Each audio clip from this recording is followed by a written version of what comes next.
네, 오늘은 파리에서 도시락을 파는 여자 켈리 최 즈음 낭독을 해보겠습니다. 책은 다산북스에서 보내주었어요. 이 켈리 최 작가님의 강연을 저는 개인적으로 들어본 적이 있어요. 한 2년 전인가요? 몇 년 전에 여의도에서 강의를 하신 적이 있어요. 그래서 그때 이분의 이야기, 스토리를 들어본 적이 있고, 책을 아직 읽어보진 못했는데 이 책이 나온 지는 꽤 됐어요. 그죠? 근데 하도 이제 인기가 많다 보니까 계속 이렇게 새로 인쇄를 해 가고 있는 것 같습니다. 자, 우리 작가님 소개를 해볼까요? 켈리 최. 현재 유럽 11개국 1200여 개 매장. 연매출 5,400억 원이라는 고속 성장을 이룬 글로벌 기업 켈리 델리의 창업자이자 회장. 누구나 부러워할 만한 성공한 사업가로 살아가고 있지만 첫 사업의 실패로 10억 원의 빚더미에 앉아 후배와 만난 자리에서 저 커피값은 누가 내는 거지를 고민했을 만큼 힘겨운 나날을 보내기도 했다. 40이 넘은 나이에 무일푼으로 인생 제2막을 새롭게 시작하기로 마음먹고 2년간 할 수 있는 모든 준비와 공부는 다 했다. 그렇게 치열하게 사업 공부에 매진하며 세운 회사 켈리 델리는 매해 지속적으로 성장해 나가면서 100년 기업이 되기 위한 혁신 시스템을 구축해 나가고 있다. 그는 언제나 행복을 1순위로 삼고 이를 기업 문화에도 적용하여 자신과 가족뿐 아니라 직업, 가맹점주, 파트너사, 고객, 나아가 전 인류까지 행복하게 만들기 위한 방법을 고민하고 있다. 네, 그럼 제가 가장 기억에 남는 부분 낭독을 해드릴게요. 이게 2017년 10월 23일에 초판이 나왔고요. 벌써 17세 발행입니다. 정말 많은 분들의 사랑을 계속 받고 있는 책이죠. 자, 이 모든 글들이 하나하나 정말 주옥 같은 글들이었는데요.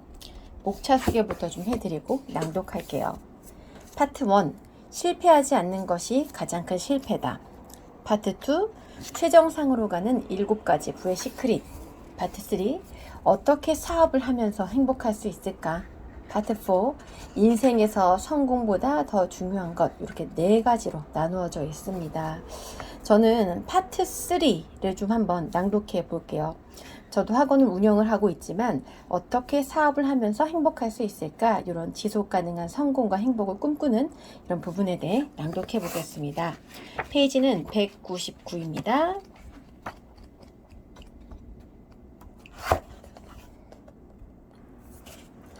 파트 3. 어떻게 사업을 하면서 행복할 수 있을까? 지속 가능한 성공과 행복을 꿈꾸다. 성공이 행복의 열쇠가 아니라 행복이 성공의 열쇠다. 만약 당신이 지금 하고 있는 일을 사랑한다면 당신은 성공한 것이다. 알베르트 슈바이처. 그래요? 제가 하고 있는 일에 전 너무나 행복한데 이미 그럼 저도 성공한 것인가요? 그런 의미로 굉장히 기쁜데요. 무엇을 하든 행복이 1순위다. 온종일 일만 하려고 창업한 건 아니다. 처음 켈리 델리를 시작했을 때의 짜릿함을 난 아직도 기억한다. 초밥을 만들어서 진열할 새도 없이 도시락이 팔려나가고 손님들이 밖에 서서 즐겁게 그 장면을 구경하던 모습. 제법 오랜 시간 기다려야 했음에도 전혀 불쾌해하거나 지루해하는 기색 없이 자신의 차례가 왔음을 기뻐하며 계산하던 모습도 기억난다. C사에서는 고객들의 반응에 놀라면서도 소위 오픈빨이 아닐까 하는 우려도 했다. 나는 그렇지 않다고 확신했지만 C사는 항상 나보다 조심스러울 수밖에 없는 입장이었다. 하지만 시간이 지나도 손님이 줄어들 기미는 보이지 않았고 C사도 우리의 성과를 인정하기 시작했다. 덕분에 2호점인 파리 지점에서도 주요 통로에 매장을 오픈하는 데 합의가 되었다. 그때부터는 더욱더 바쁜 나날이 이어졌다. 당시 나는 파리에서 주관하던 벤처 창업 지원 프로그램을 시청해 놓은 터라 리옹과 파리를 일주일에 한 번씩 오가야 했다. 그렇다고 매장 관리에도 소홀히 할 수는 없었기에 몸이 10개라도 부족할 만큼 바빴다. 리옹에서 1호점을 오픈하고 일주일쯤 되었을까? 다행히 리용 매장 근처에 친구의 아파트를 얻을 수 있었다. 그때부터 나와 남편은 매일 새벽 5시에 출근해서 마트의 오픈 시간 오전 9시가 될 때까지 준비를 끝냈다. 그러고 나서 나는 온종일 초밥을 만들고 남편은 진열대 밖에서 직원과 손님을 관리하며 바삐 일하느라 둘 다 녹초가 되었다. 그러나 집에 왔다고 해서 쉴 수 있는 건 아니었다. 저녁 8시 30분경에 문을 닫으면 밤 10시까지 정리 작업을 했고 밤 11시가 다 되어 집에 도착해서도 당일의 매출과 비용을 따지고 각 도시락 제품별 반응은 어땠는지 그 이유는 무엇인지도 파악해야 했다. 그러니까 하루 종일 일하고 들어와서 또 일을 한 것이다. 물론 힘들고 피곤했지만 그래도 나는 행복했다. 지난 2년간 누구보다도 열심히 준비했던 노력에 대해 보상받는 기분이었다. 내가 그린 그림대로 손님들이 반응하고 그 이상의 매출을 올릴 때의 기쁨은 경험해봐야만 알 수 있다. 그런데 남편은 그날따라 기분이 좋지 않은 듯 했다. 무슨 일인지를 묻자 남편이 다소 슬픈 목소리로 말했다. 우리 언제까지 이렇게 일해야 되는 거야? 하루 종일 일만 하려고 사업을 시작한 건 아니잖아. 솔직히 그때 나는 좀 충격을 받았다. 회사가 잘 되니 좋은 거 아닌가 싶었지만 남편의 생각은 좀 달랐다. 생각해보면 남편은 사업하기 전에 꿈의 직장이라 할 만한 곳에 다녔던 사람이다. 그 회사는 수억 원의 연봉과 좋은 자동차를 비롯한 많은 복지 혜택, 다양한 해외 출장 기회, 재택근무가 가능한 환경 등 많은 사람이 부러워할 만한 근무 환경을 갖춘 곳이었다. 다만 대기업에서 오랫동안 정체된 일을 하다 보니 좀 더 변화가 눈에 보이고 성취감을 느낄 수 있는 일을 하길 원했다. 게다가 그는 다양한 관심사와 재주를 갖고 있어 스포츠에도 만능이고 악기도 곧잘 다룬다. 이런 연유로 원래는 회사를 그만두고 좀 더 빠른 의사결정을 필요로 하면서 다양한 재능을 펼칠 수 있는 작은 회사를 운영해 보는 게 남편이 원하는 바였다. 그는 일을 하는 것도 좋아하고 중요하다 생각하지만 일에 치여 사는 삶은 원하지 않았으며 일 못지않게 자기만의 시간과 가족과의 시간을 갖는 것을 매우 중시했다. 나는 남편의 심정을 충분히 이해했을 뿐 아니라 남편과 같은 생각을 가진 직원이 있을 수도 있으니 이를 참조하여 회사 경영체계를 만들어야겠다고 결심했다. 그래서 우리 부부뿐 아니라 직원들 그리고 이해관계자들까지 모든 이가 행복할 수 있는 경영 방법을 찾고 연구하기 시작한 것이다. 어떤 연구 결과에 의하면 같은 일을 하더라도 자기가 의사결정을 하고 그 일에 대한 권한을 갖고 있는 직원의 행복지수가 더 높다고 한다. 그래서 나와 남편은 직원들이 스스로 일을 찾아서 진행하고 결정하게끔 하려면 어떻게 해야 할까를 늘 고민해왔다. 먼저 우리는 직원들과 대화할 때 명령 대신 주로 질문을 하기 시작했다. 이렇게 하세요가 아니라 어떻게 하는 게 좋을까요? 그렇게 하면 어떤 효과가 있을까요? 라고 물어봄으로써 직원이 스스로 고민하고 생각하고 결정하게끔 유도하는 것이다. 이처럼 우리는 나와 남편이 하나하나 관여하지 않아도 직원과 회사가 함께 성장하는 회사를 만들고 싶었다.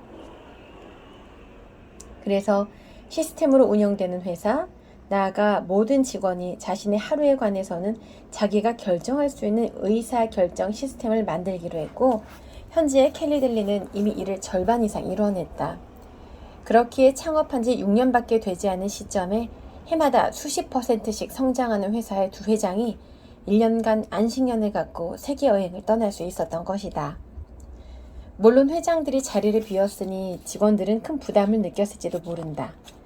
하지만 우리는 분명 그런 상황이 직원들에게 성장할 수 있는 기회가 될 수 있을 거라 믿었다. 그리고 현재 직원들 역시 우리가 1년 동안 떠난 덕에 자기들이 스스로 결정해야 할 일들이 자연스럽고 더욱더 많아졌고 이로써 더 많이 배우고 성장할 수 있었다고 이야기한다. 인생을 바친 회사보다 중요한 것.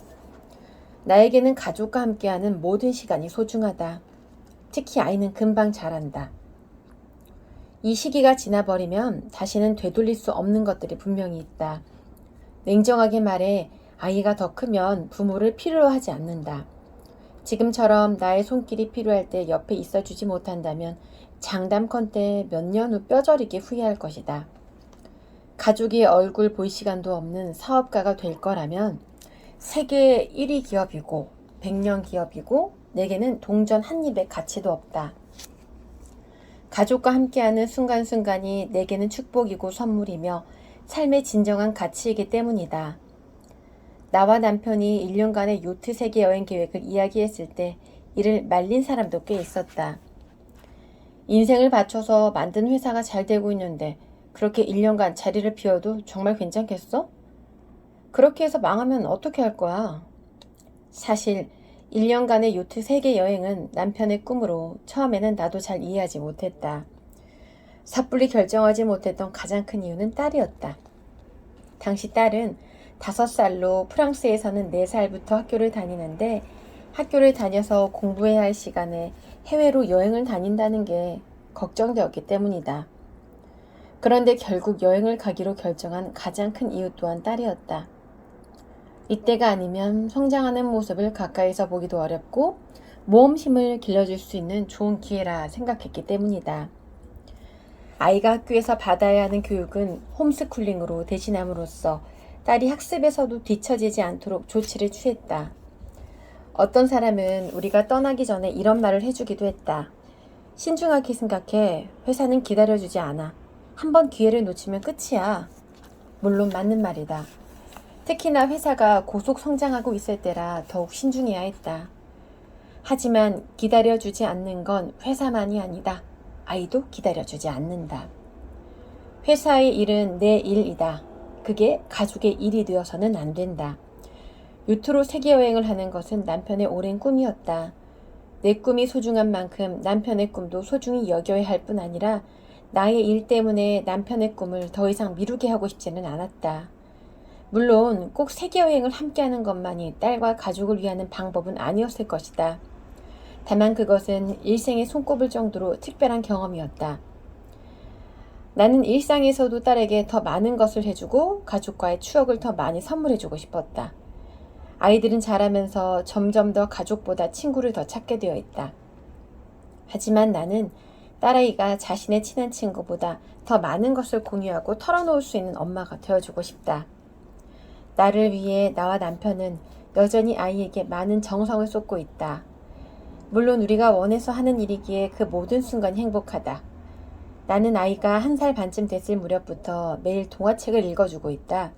하루에 2권, 아이가 원하면 3권도 읽어주었는데 지금까지 약 250권쯤 읽어준 듯하다. 그 중에는 20번에서 30번씩 읽어준 것도 있다. 아이가 글을 배우고 스스로 읽는 재미에 빠지게 될 때까지는 이렇게 매일 책을 읽어주려 한다. 그때가 되면 이 또한 아름다운 추억이 되고 아이는 어른이 되어서도 이런 기억을 떠올리며 행복해하지 않을까? 게다가 딸아이는 영어, 프랑스어는 물론이고 외국에서 태어나 자란 것 치고 한국어 또한 매우 잘하는 편이다. 여기에는 내가 계속해서 한국어로 대화하고 책을 읽어준 교육 방식이 큰 영향을 미쳤다고 본다. 뿐만 아니라 남들 앞에서 발표하는 것을 부끄러워하지 않는데 이는 우리만의 특별한 문화 덕분이라 생각한다. 우리는 저녁 식사를 마친 후 나와 남편, 딸이 돌아가면서 자신의 생각을 발표하거나 노래하고 춤을 추는 시간을 갖는다. 이때 중요한 건 모두 일어서서 해야 한다는 것이다.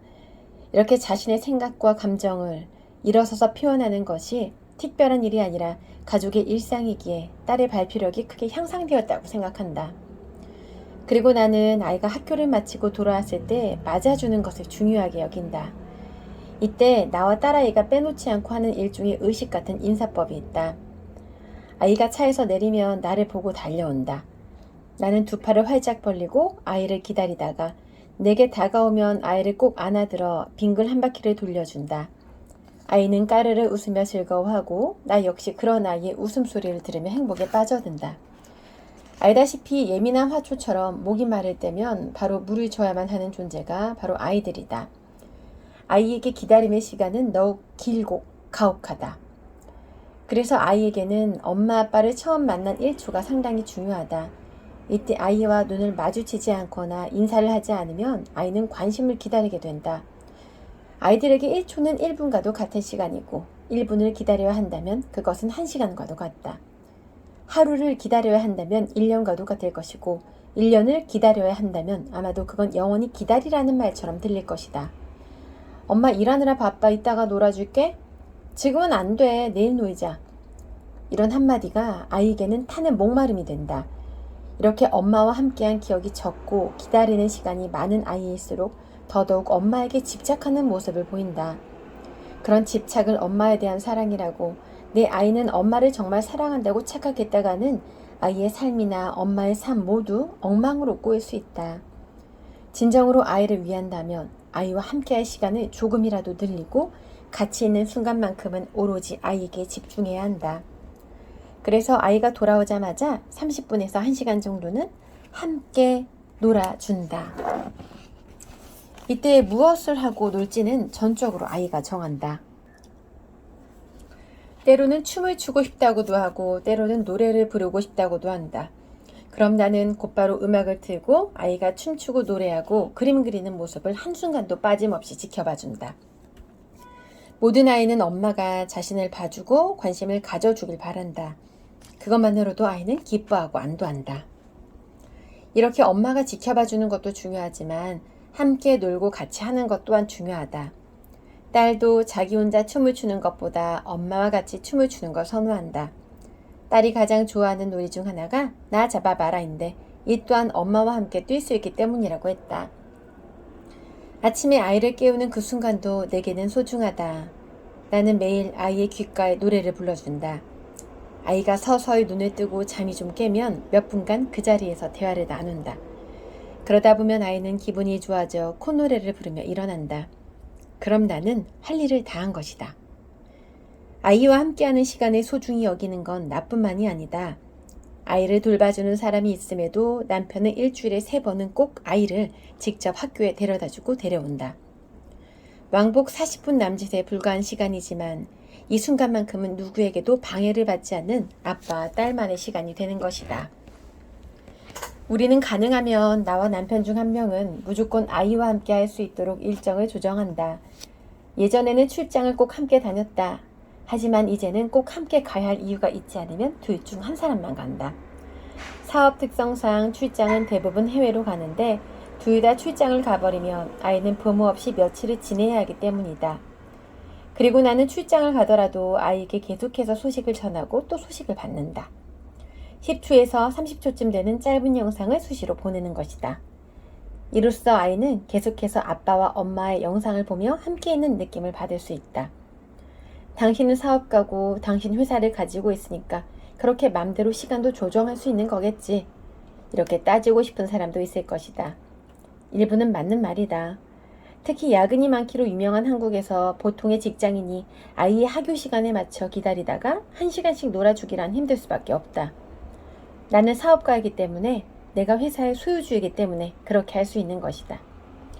그러나 사실 나의 입장도 완전히 자유로운 건 아니다. 나라 하나에 매장 몇 개만 가지고 있어도 관리가 쉽지 않은 법이다.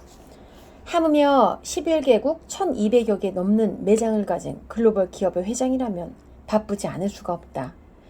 고백컨대 나 역시 정말 바쁘게 일하고 있지만 중요한 건 나는 아이와 함께 지낼 시간을 만들기 위해 시스템을 구축하여 할 일을 줄여나가고 있다는 점이다.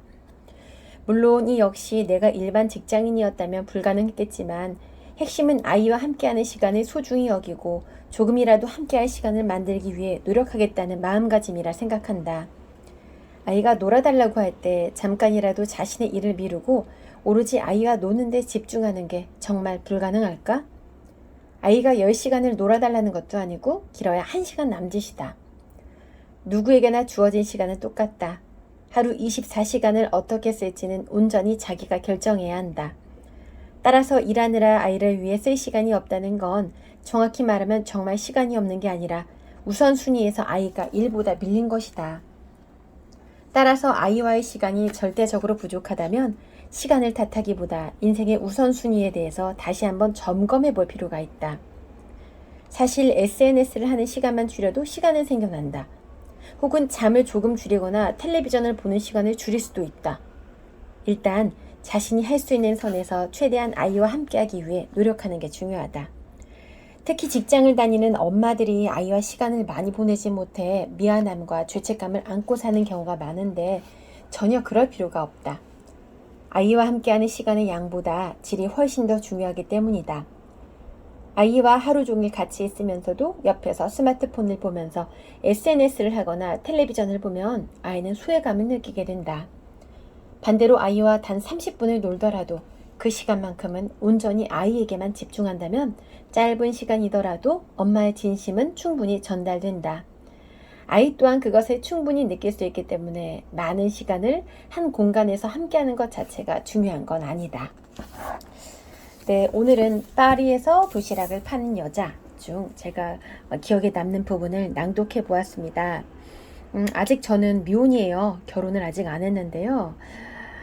이런 책을 읽다 보면 어떤 자극이 되기도 해요. 나중에 저도 일을 좋아하기 때문에 워킹맘이 되겠죠. 일과 양육의 조화를 잘 적절히 분배를 해야겠다 이런 생각이 좀 많이 들기도 하고요. 네, 오늘은 파리에서 도시락을 파는 여자 낭독을 해보았습니다.